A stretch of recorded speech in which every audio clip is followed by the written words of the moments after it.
10th class lesson 8 पढ़ लिया था हमने पहले। लेसन का नाम है सुत्ते अच्छे कथन। तो आज इसका अभ्यास देखो क्या क्वेश्चन आंसर। प्रश्न नाम उत्तरम एक पदेन दियता। प्रश्नों के उत्तर एक पद में देने हैं, ठीक है।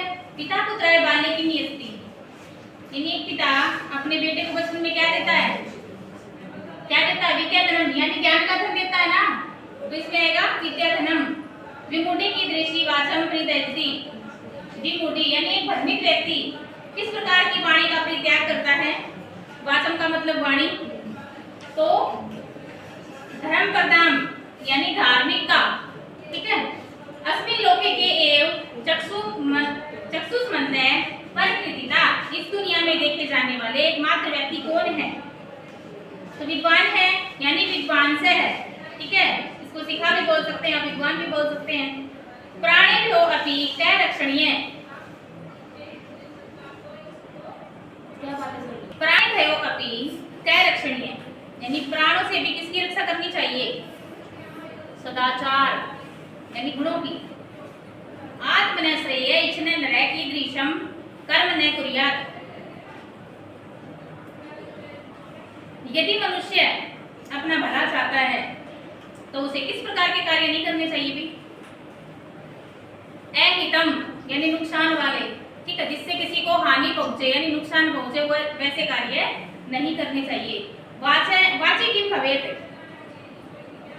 यानी वाणी का क्या होना चाहिए, अवक्रता। क्वेश्चन नंबर 2 है स्थूल पदानी आधृत्य प्रश्न निर्माणम गुरुत्व। स्थूल पदों के आधार पर प्रश्नों का निर्माण करना है, यानी स्थूल शर्तों के आधार पर हमें उत्तर देना है। जैसे विमूढ़ी पक्वम फलम परित्यज्य अपक्वम फलम भुक्ते, ठीक है।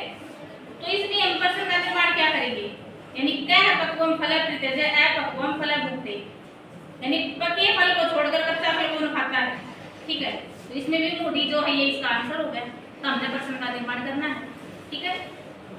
तो इसमें देखो संसारी विद्वास से ज्ञान चक्षु भी नेत्रवंत कथ्यन्ते, यानी संसार में ज्ञानी को ज्ञान चक्षु कहा जाता है। तो भाई हमें प्रश्न का निर्माण करना बेटा, ये तो हमारा आंसर है, ठीक है। तो संसारे के ज्ञान चक्षु भी नेत्रवंत कथ्यन्ते, यानी संसार में किसे ज्ञान चक्षुओं वाला कहा जाता है। आगे बात समझ में। जनकेय सुताय शैशवे विद्याधनम दीयते,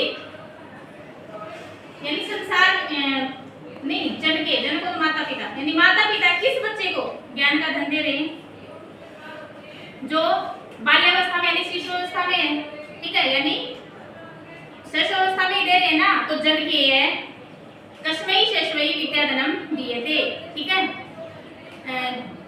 तत्वार्थस्य निर्णय विवेकेन कर्तुं शक्य, सत्य का निर्णय विवेक से किया जा सकता है, ठीक है। तो इसमें आएगा किसका निर्णय, ठीक है। तत्वार्थ से ये है हमारा आंसर बेटा। इसके हमें प्रश्न का निर्माण करना है, तो इसमें क्या आएगा, कस्य निर्णय विवेकेन कर्तुं शक्य, ठीक है, यानी किसके निर्णय से, यानी किसका निर्णय विवेक से किया जा सकता है, सत्य। फिर है धैर्यवान लोके परिभवम न प्राप्नोति, यानी कायर को दुनिया में पहचान नहीं मिलती, ठीक है। तो कहाँ नहीं मिलती, ठीक है। इसमें आएगा धैर्यवान पुत्र परिभवम न प्राप्नोति, यानी कायर को कहाँ, ठीक है, पीड़न में सहना पड़ता, नहीं सहना पड़ता, ठीक है। आत्म कल्याणम इच्छने नरे परेशान अनिष्टम न कुर्यात्, जो मनुष्य अपना कल्याण चाहता है उसे दूसरों की बुराई कभी नहीं करनी चाहिए, ठीक है। तो इसमें आत्म कल्याणम इच्छनम नरे केसाम अनिष्टम न कुर्यात्, यानी यदि मनुष्य अपना कल्याण चाहता है तो उसे किसी को हानि नहीं पहुंचानी चाहिए। हमें प्रश्न का निर्माण करना है, ठीक है। क्वेश्चन नंबर 3 है बेटा पाठा चित्वादो लिखितानाम श्लोकानाम अन्वयम उचित पद कर्मे कुर्यात्, ठीक है। ये पाठ से सुनकर निम्नलिखित श्लोकों के अन्वय उचित कर्म में पूर्ण करने हैं, यानी पिता खालिस्तान बाल्यवे महत विद्याधनम यच्छति, ठीक है। पिता पुत्र को ही देता है ना, तो पिता पुत्र बाल्य महत विद्याधनम यच्छति, पिता है ना बाल्यावस्था में अपने पुत्र को ज्ञान का धन देता है। ऐसे पिता किम तपते इति इत्युक्ति, यानी इत्युक्ति तत् कृतज्ञता, ठीक है। वह भी तो अपने कृतज्ञता यानी पालन नहीं कर रहा है अपना। येन खालिस्तान ये तो प्रोक्तम तस्य तत्वार्थ निर्णय येन कर्तुम खालिस्तान भवेत्, ठीक है। येन केनापि यानी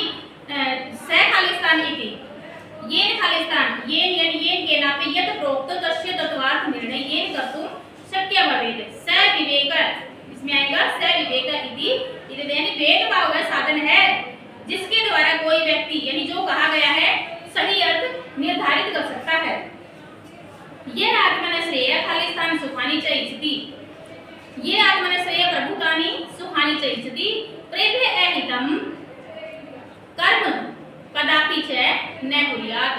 ठीक है, जो भला और सुख चाहता है वह कभी दूसरों को हानि नहीं पहुंचा सकता।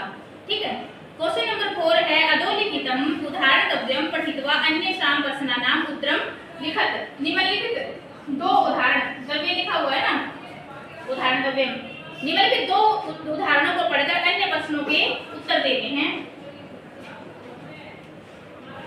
तो जैसे सत्य मधुरा च वाणी का, तो इसमें आएगा धर्मकर्ता यानी धार्मिकता के वचन को कौन त्यागता है।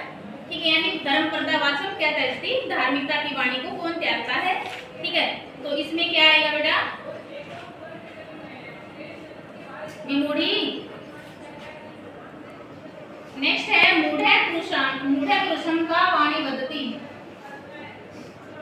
मूढ़ पुरुषम का वाणी वदति यानी मूर्ख व्यक्ति किस स्वर में बोलता है, परुषम यानी पौरुषम। मंदमति ही कीदृशम फल खादति यानी मंद बुद्धि व्यक्ति, मंदमति का मतलब बुद्धि, यानी मंद बुद्धि व्यक्ति किस प्रकार का फल खाता है, अपक्वम। ठीक है, बिना पका हुआ। आगे है श्लोक संख्या, अगले उसमें से दे रखी है बेटा, यानी बुद्धिमान तरह की विच्छति, बुद्धिमान की क्या इच्छा होती है, आत्मनश्रेय यानी अपने आप में श्रेष्ठ होता है। कि अंति सुखानी इच्छति यानी कितने सुख चाहता है, तो इसमें आएगा प्रभुतानी प्रचुर मात्रा में, बहुत ज्यादा।